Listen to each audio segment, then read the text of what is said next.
सपा के द्वारा माफिया, तो एक तरफ भाजपा के द्वारा शिक्षा माफिया को मैदान में उतारा गया, उस पर क्या कहेंगे आप? देखिए, चरित्र प्रमाण पत्र वो दे सकते हैं, मैं चरित्र प्रमाण पत्र नहीं दे सकता। मैं किसी के चरित्र का कोई प्रमाण नहीं दे सकता।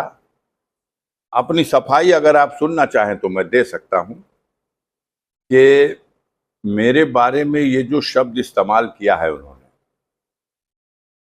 अब पता नहीं इसका मानक उन्होंने क्या लगाया है। कभी कभी लोग मुंह ऊपर करके और चांद की तरफ भी थूक देते हैं, पता नहीं वो थूक चांद तक जाता है या लौट के वापस चला आता है।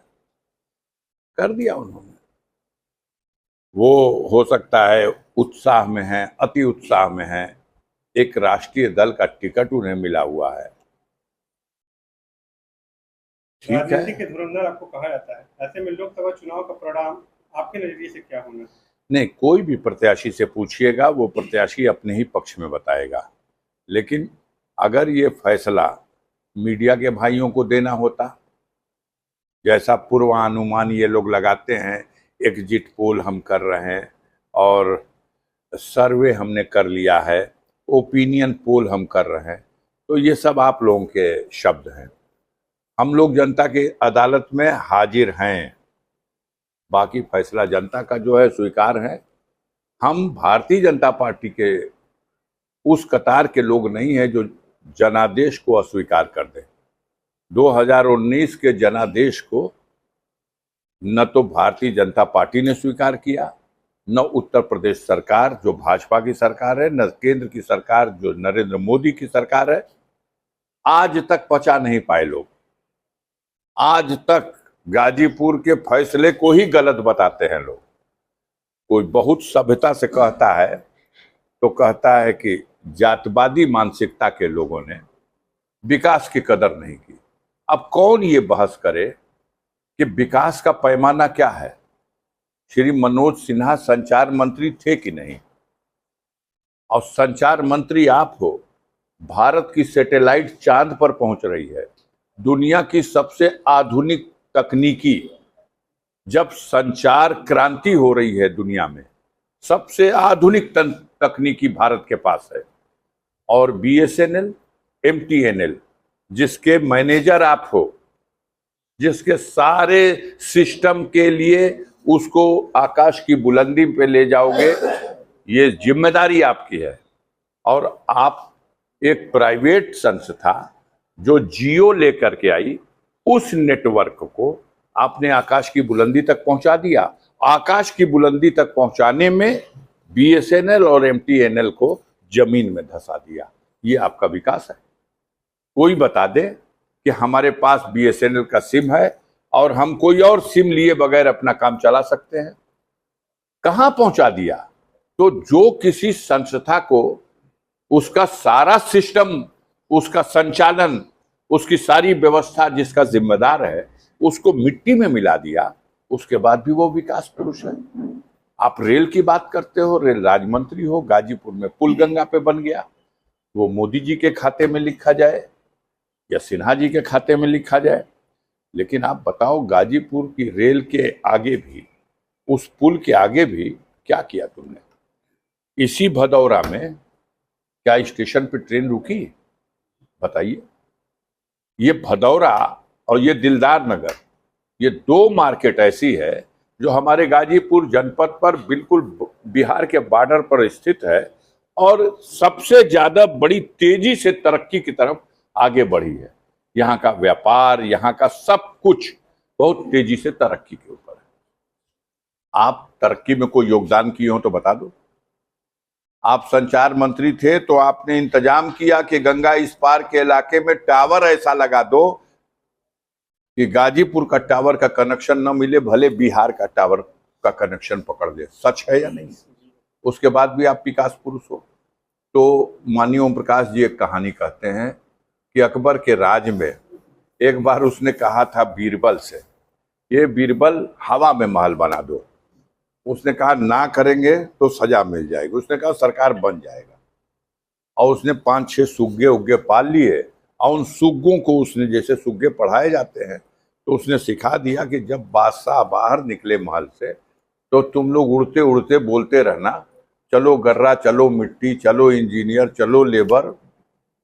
वो चिल्ला, जब बादशाह बाहर निकलता था तो सुनता था कि तो उसने कहा कि अरे बीरबल, ये पक्षी क्या बोलते हैं, समझ में नहीं आता। तो उन्होंने कहा सरकार, हवा में महल बन रहा है, उसी का ये मैनेजमेंट देख रहे हैं सब। तो दिखाई तो नहीं दे रहा सरकार, वो दिखाई नहीं देगा, लेकिन हवा में महल बन रहा है। कब तैयार होगा तो ये भी बताया नहीं जा सकता, क्योंकि महल हवा में बन रहा। तो ये सरकार, इसके नेता, इसकी व्यवस्था और इसके विकास, ये सब हवा में है।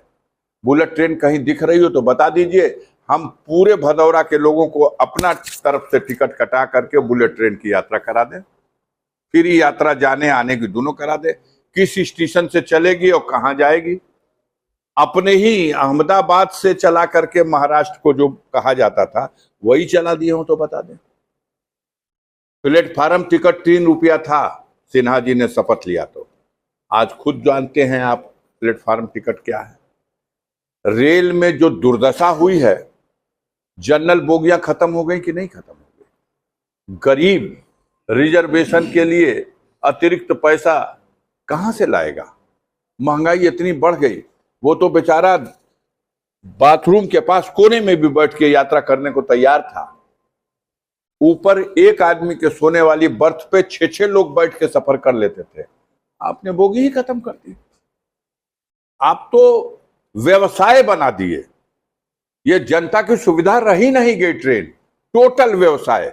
10 दिन पहले अगर टिकट कलकत्ता का बनवाइए तो उसका रेट अलग है, 5 दिन पहले बनवाइए तो उसका रेट अलग है, 3 दिन पहले बनवाइए तो उसका रेट अलग है, 2 दिन पहले, 1 दिन पहले। क्या है ये? किसी देश की शासन व्यवस्था में कोई यात्रा का साधन देश की जनता की सुविधा के लिए है या उससे धन उगाही करने के लिए है? उसकी जरूरतों के हिसाब से उसको निचोड़ लो। दोहरी शिक्षा नीति के चलते पूरा देश कबाड़ा हो गया। एक तरफ आपने सरकारी प्राइमरी स्कूलों में जो व्यवस्था दी है, उस सरकारी प्राइमरी स्कूलों की व्यवस्था में आपने अध्यापक तो दिए, अध्यापक की तनख्वाह 50,000 से लेके 1,90,000 रुपए तक, सबसे अधिक तनख्वाह। और पढ़ाई उस प्राइमरी स्कूल में क से कबूतर, ख से खरहा, ग से गधा। वहीं जो बेरोजगार घूम रहे थे, उन बेरोजगारों ने आपसी टीम बना करके और जगह जगह मॉन्टेसरी स्कूल, इंग्लिश मीडियम के छोटे छोटे प्राइवेट स्कूल खोल लिए। और उन स्कूलों में क से कंप्यूटर पढ़ाया जाने लगा। आप क से कबूतर पढ़ा रहे, वो क से कंप्यूटर पढ़ा रहा, दोनों बच्चे पढ़ रहे हैं। वहां के अध्यापक की तनख्वाह 7,000, 8,000, 10,000, 12,000, 15,000 प्रिंसिपल साहब को मिल जाए तो बहुत बड़ी बात है। और यहाँ सहायक अध्यापक को भी 50,000 से लेकर के और 90,000 रुपए तक। लेकिन पढ़ाई में अंतर, यहाँ खिचड़ी मिल रही, वहां खिचड़ी नहीं है। वहां बस जो आपको ले जाएगी बच्चे को, उसका भी भाड़ा वसूला जा रहा। लेकिन आज की आधुनिक शिक्षा दी जा रही है उस बच्चे को। वो 1, 2, 3, 4, 5, 6, 7, 8, 9, 10 पढ़ के आ गया, जो अंग्रेजी मीडियम वाला है। और ये गदहिया गोल वाला, क से कबूतर, ख से खरहा, ग से गधा वाला, ये भी 1, 2, 3, 4, 5, 6, 7, 8, 9, 10 आ गया। ऊपर पहुंचने के बाद आपने किसी पोस्ट के लिए अगर कोई परीक्षा का व्यवस्था किया, कंपटीशन की व्यवस्था किया, तो दोनों बच्चों को, जो इधर गदहिया गोल वाले आए हैं और जो ये मॉन्टेसरी स्कूल वाले आए हैं, दोनों को एक परीक्षा, एक पेपर।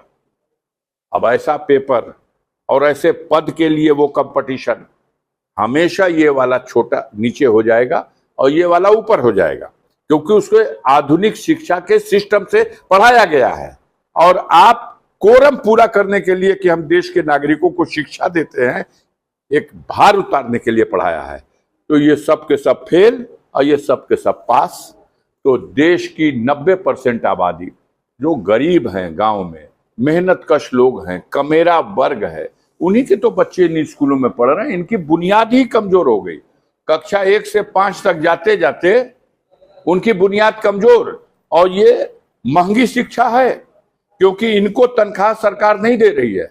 इनको सरकार, अगर इन्होंने अपने बच्चे को पढ़ाया तो इनके जेब से उसकी तनख्वाह दी जा रही है। 2 में पढ़ने वाले लड़कों से 2,000 रुपया की फीस ली जा रही है, 3 में पढ़ने वाले लड़कों से 2,500 रुपए की, 3,000 की फीस ली जा रही है। लेकिन बच्चों के भविष्य के हिसाब से शिक्षा दी जा रही है, इसलिए ये सफल हो गए प्राइवेट वाले।